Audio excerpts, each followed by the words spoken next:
Picture the year 2029.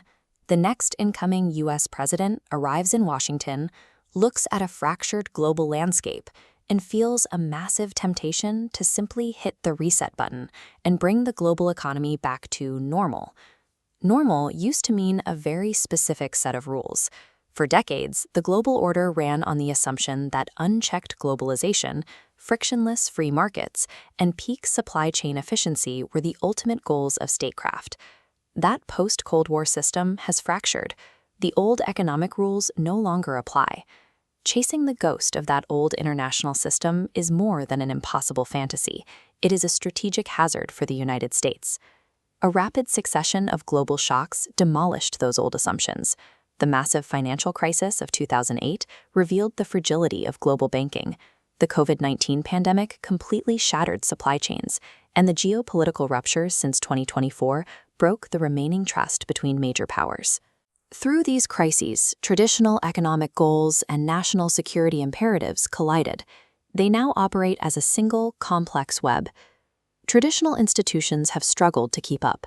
Great power rivalries and domestic backlash have paralyzed the organizations meant to manage global trade, meaning the free market can no longer reliably allocate resources on its own.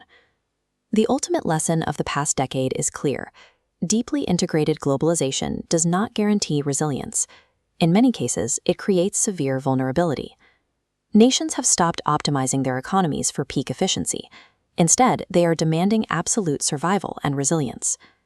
The United States relies disproportionately on a single nation, China, for the rare earth elements required to build modern electronics and defense systems.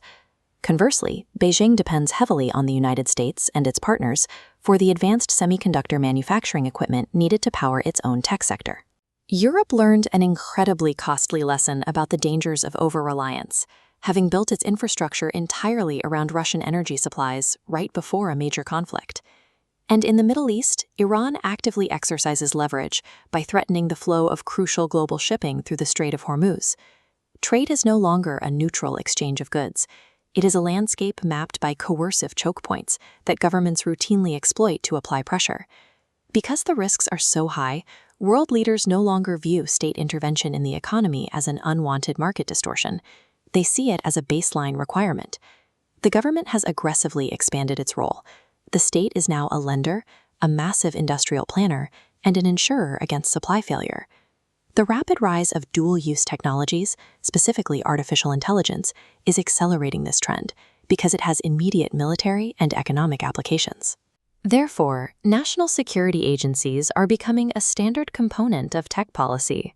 Public capital and deep partnerships with the private sector have become standard instruments of national power.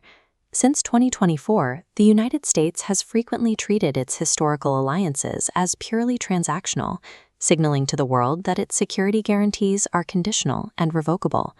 The international economic order requires material power, but it actually runs on trust, reliability, and a shared belief that leadership is broadly stable and fair. When Washington casts doubt on its commitments, longtime allies respond rationally. They adjust their defense planning and immediately seek out alternative partnerships.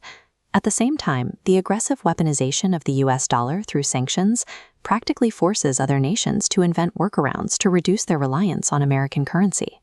Once the foundational belief in American reliability cracks, it ruptures the entire web of global relationships that has historically provided the United States with its massive economic advantage.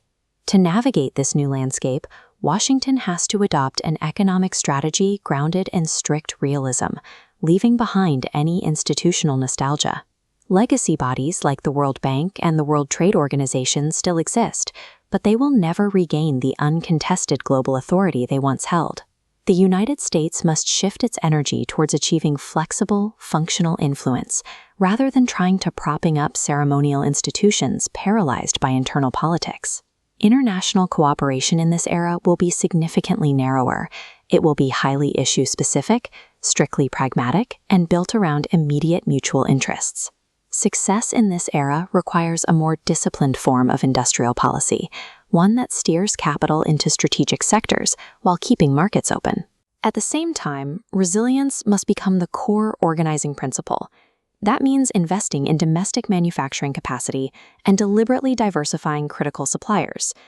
Finally, Washington must treat its alliances as highly valuable economic assets. This means actively operating within shared frameworks and consulting partners instead of dictating terms. The old international system has been replaced. In this transformed economic order, strategic dominance belongs to the nation that masters the art of reinvention.